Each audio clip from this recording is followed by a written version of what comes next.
Quand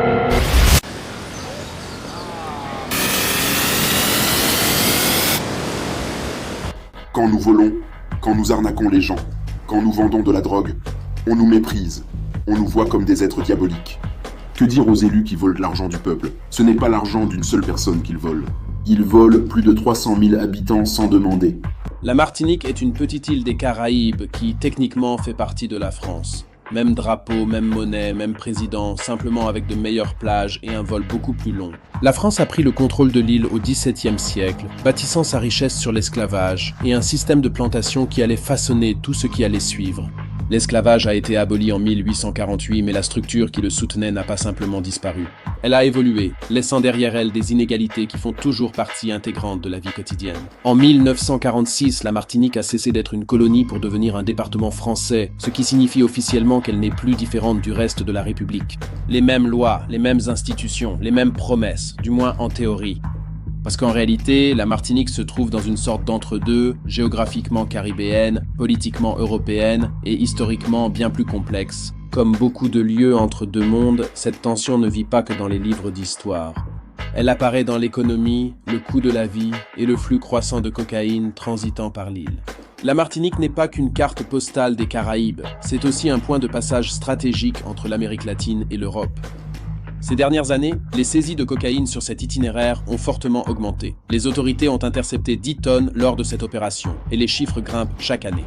À mesure que les routes du trafic s'étendent, l'impact est concret et s'infiltre dans la vie quotidienne de façon difficile à ignorer. Cela façonne l'économie, alimente la violence et culmine avec la scène rap et dancehall martiniquaise.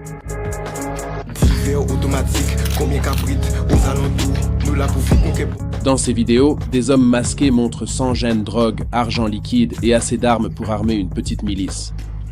Nous sommes donc venus ici pour comprendre et rencontrer certaines de ces personnes sur une île qui fait pleinement partie de la France, mais qui fait face à des problèmes qui semblent bien loin de Paris.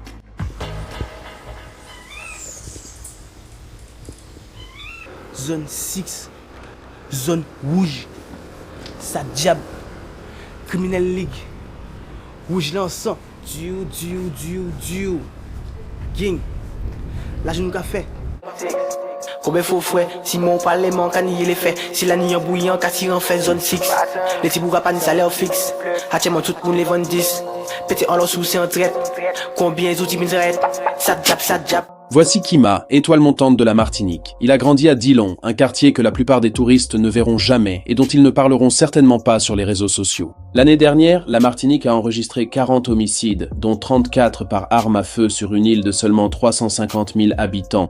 C'est un taux d'homicide environ 20 fois supérieur à celui de la France métropolitaine. Pour beaucoup, la Martinique évoque le rhum, les plages et les croisières. Kima a grandi dans un endroit absent des brochures. Nous l'avons retrouvé dès le début du carnaval. Malgré cela, l'ambiance restait festive. À quelle heure vas-tu en ville? D'accord, allons-y. Ici, honnêtement, c'est mon territoire. C'est ici que j'ai passé la plupart de mon temps. Au centre, on a vraiment beaucoup traîné. Mais ici, il y avait un vrai sens de la discipline. Avec mon grand frère qui est décédé. Il est mort en 2021. Il s'appelait Logis, tu vois, Jean-Luc. C'était vraiment un pilier ici. De cette rue-là, de cette allée-là. Si je peux me permettre, comment est-ce qu'il est décédé? Par balle? Ouais, par balle. Ouais. On l'a tué pour une histoire de quartier. C'est quelqu'un du quartier qui l'a tué, tu vois. Donc ça aussi, ça fait partie de la vie à Dillon. C'est beaucoup de problèmes, c'est beaucoup de mésententes entre nous, entre quartiers. Il est mort le jour où sa femme a accouché, tu vois. Donc son enfant n'a jamais pu le connaître. Et ça, c'est quelque chose qui me touche beaucoup. Tu vois, il habitait juste ici. Il habitait juste là, les rideaux roses là. Les rideaux roses là-bas. Tu vois ? Les gens qui apportent de la coke en France, tu vois ça souvent? Oui, je vois ça souvent. Même moi, j'ai eu ma période juste avant la musique où j'étais obligé de m'y mettre.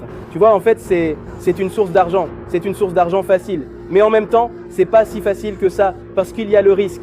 Tout le monde s'y met par rapport au manque d'argent. Tu vois, c'est pas juste parce que c'est une mode.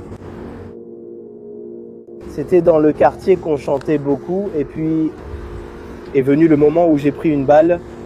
Après cela, je me suis retrouvé à l'hôpital. J'ai écrit plusieurs textes, étant blessé et confiné, incapable de sortir. J'ai beaucoup écrit. Et puis, quand j'ai pu beaucoup plus sortir, eh bien, ça allait très vite.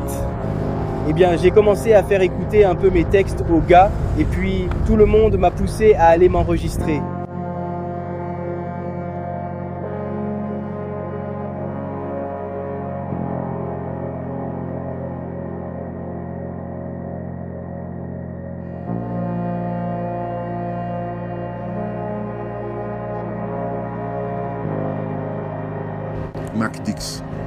MacDix. MacDix. Ok. Et pourquoi tu te sens obligé de porter une arme? Parce que les temps sont troublés, surtout ici à Fort-de-France. C'est dangereux partout. Si tu n'es pas armé, c'est un gros problème. Qu'est-ce que vous en pensez? Vu le passé, vu comment on a été traité toutes ces années, et puis même comment on est traité jusqu'à maintenant, moi je pense pas que... Je veux pas dire que c'est bien, mais je veux pas dire que c'est mauvais, non. Pour ceux qui veulent s'en sortir, c'est... Tu vois, maintenant c'est devenu un peu normal pour nous. Tu vois, on essaie de s'en sortir par tous les moyens sans en vouloir à personne. La violence augmente et les jeunes sont de plus en plus jeunes à avoir des armes. T'as pas besoin d'aller très loin de faire de Greenwood pour voir la richesse, hein. Donc tu traverses juste le pont et tu peux déjà voir la différence. Tu peux voir dans quel état d'esprit sont les gars. À côté d'eux, il y a les riches.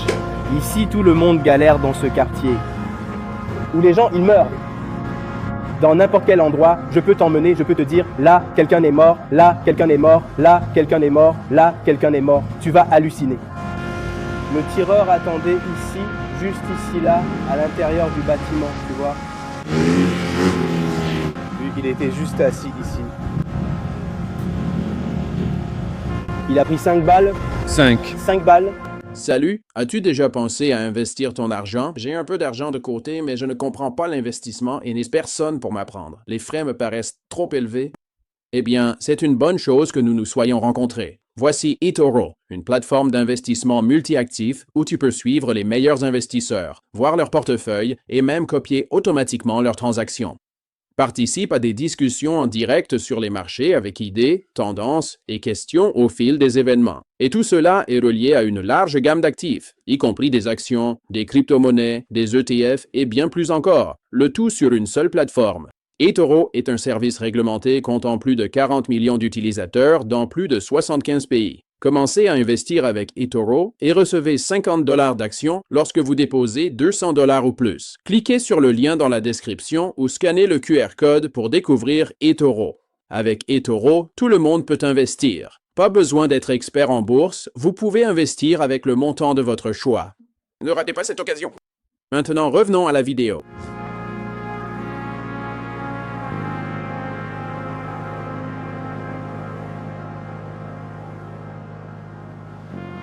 Ce même jour, le carnaval a commencé. Les gens étaient déjà dans les rues. Il y avait des fanfares, des camions, des costumes.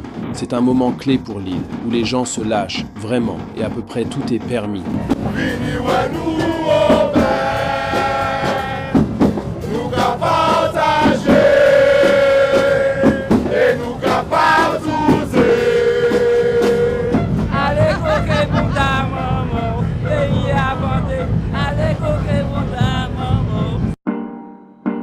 Certains se couvraient de mélasse, une référence aux plantations de sucre et à l'économie esclavagiste qui a construit l'île. Et oui, les Blancs le font aussi, preuve à quel point l'île est devenue métissée. Mais l'équilibre des pouvoirs n'a pas autant changé. Nous y reviendrons plus tard. Ce soir-là, Kima a joué devant des milliers de personnes à l'ouverture du carnaval.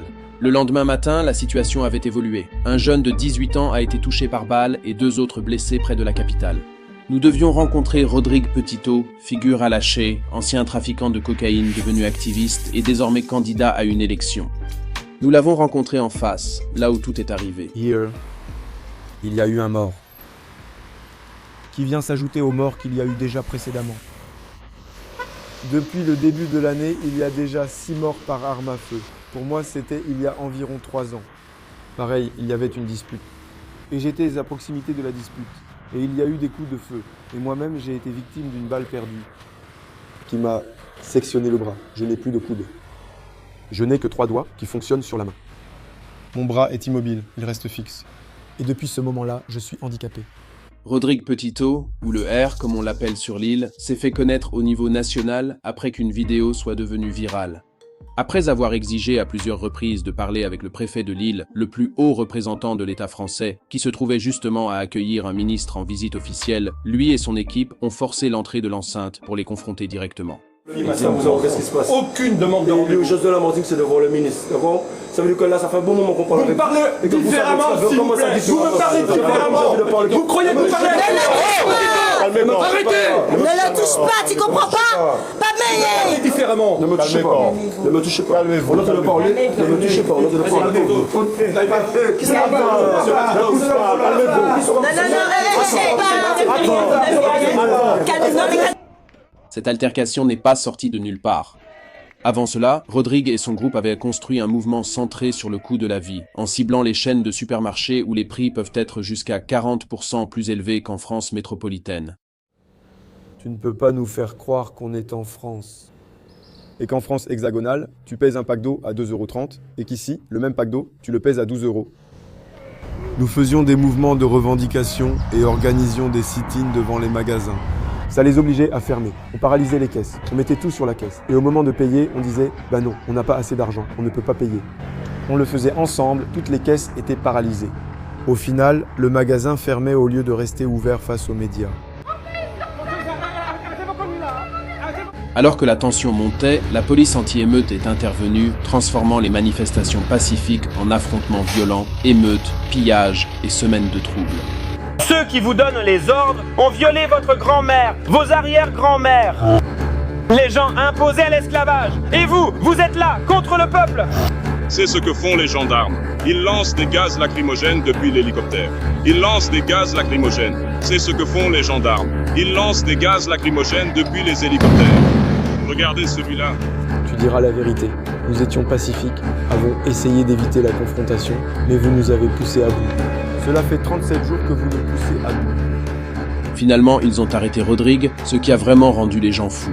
Après que les tensions aient atteint leur paroxysme, ils l'ont relâché et la manifestation s'est terminée. Les tensions autour des prix sont restées élevées, et pour cause. En France, il y a le peuple et la politique. Chez nous, il y a la politique, le peuple et les béquets. Parce que les béquets, c'est une autre politique, un État dans l'État.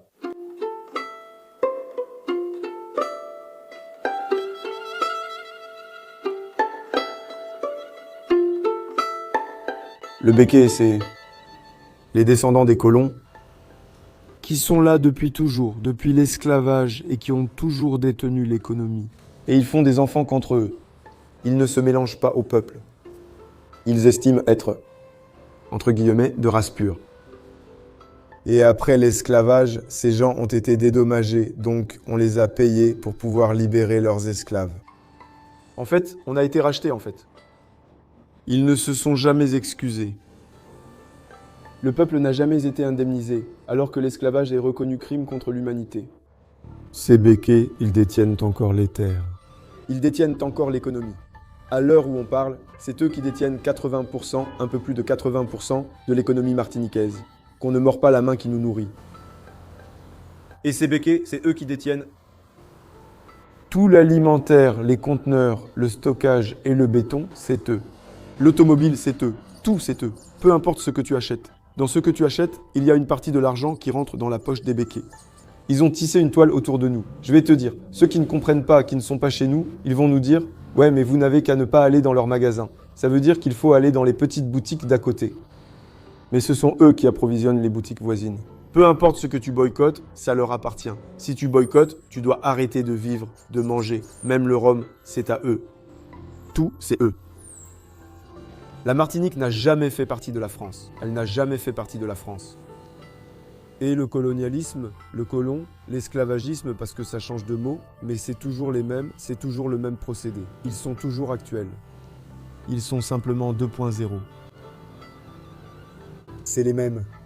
Monsieur Bernard Ayotte, au nom de la République française, nous vous élevons à la dignité de grand officier de la Légion d'honneur. L'année dernière, le président Macron a décerné la plus haute distinction française, la Légion d'honneur, à Bernard Ayotte, patriarche de l'une des familles békées les plus puissantes, au palais de l'Élysée à Paris. Nous n'avons pas pu obtenir d'entretien avec les békés nous-mêmes, mais dans un documentaire de 2008 réalisé par Romain Bossinger, un membre de cette communauté décrit comment il perçoit cette histoire avec ses propres mots. Derrière lui, un arbre généalogique retrace la pureté de la lignée des békés. Il y a des colons qui étaient très humains avec leurs esclaves, qui les ont affranchis, qui leur donnaient la possibilité d'avoir un métier, des choses. L'unique autre document trouvé vient d'un film d'entreprise d'une des marques de rhum les plus prospères de Martinique, détenue par la famille Ayotte, dont le patriarche a récemment reçu la Légion d'honneur. Rien n'a fondamentalement changé ici, si ce n'est peut-être la participation active de la rhumerie dans la vie culturelle du pays par le biais du sponsoring.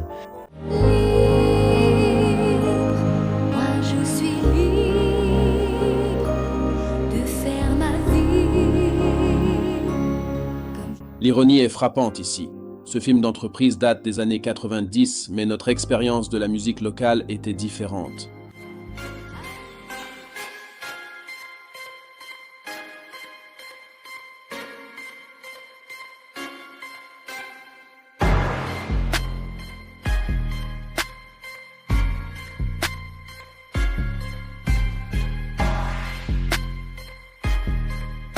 Voici Naïs. Nous l'avons rencontré lors du tournage de son premier clip. Kima était sur le plateau et nous avait mis en lien avec le tournage. C'est un peu la famille, tu sais. En fait, elle sortait avec mon frère, qui est décédé aussi, et qui commençait aussi sa carrière musicale. Donc c'est un peu comme si c'était lui. Voilà pourquoi. C'est le même groupe, tu vois.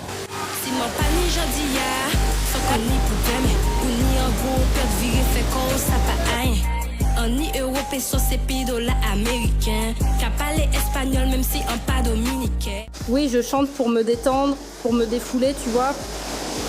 Aussi pour rendre hommage à mon homme qui nous a quittés. Et c'est lui qui me donne la force. D'accord. Et je me fiche de devenir une star. Je chante pour moi-même. En Martinique, le dancehall et le trap sont omniprésents et très populaires. Les vidéos peuvent accumuler des millions de vues. Certaines, comme Hot Trap de Naïs, ont un ton ludique. D'autres sont centrées sur les armes et la cocaïne. Le réalisateur du clip de Naïs, Lionel Allen, a produit des vidéos de dancehall et de trap, non seulement en Martinique, mais dans la majeure partie des Caraïbes.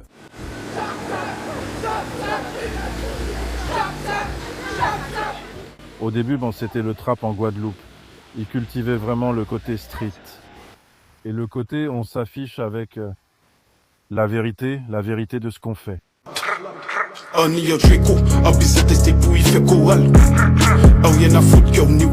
Je pense que j'ai déjà au moins tourné depuis 2011, oui, au moins 4000 vidéos, un truc comme ça. Je fais toujours confiance à Dieu. C'est comme ça que j'avance, donc avoir 45 flingues devant moi, voilà, pour le moment, Dieu merci, je n'ai jamais eu d'accident. Là, on va à Terre-Saint-Ville, un quartier populaire de Fort-de-France. On va filmer Naïs avec Mob Vinci. Et on va faire une scène avec les motos, où les motos circuleront en ville et tout, quoi.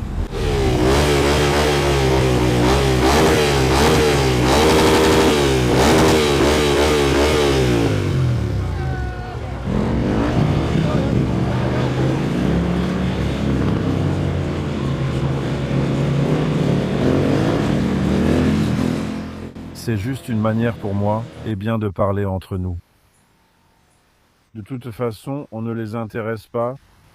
On ne parle qu'entre nous. Ces sons ne parlent qu'à nous-mêmes.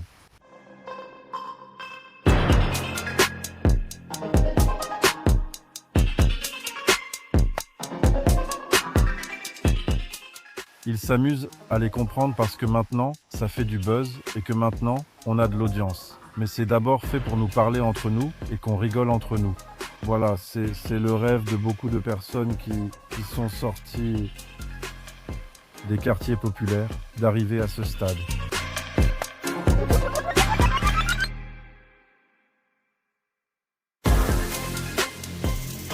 La violence est un récit.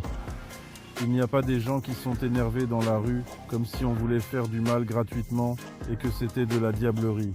Ce n'est pas de ça qu'il est question ici. Ici, en fait, ce sont des personnes organisées qui se défendent par rapport, en fait, au système. Aujourd'hui, la vie est chère. On ne cherche pas à faire de l'apologie ou à excuser quoi que ce soit comme comportement. Rien ne justifie quoi que ce soit. Mais aujourd'hui, chaque personne a deux mains et un cerveau, et ses choix sont des choix personnels. C'est du calibre 45, une balle et t'es mort. Dans le prochain épisode de Caribbean Narco Rappers, nous rencontrons des trafiquants qui font passer de la coke et du hashish à travers les îles. Nous sommes presque totalement ignorés par les autorités françaises et nous rencontrons des figures majeures du dancehall et hip-hop caribéen.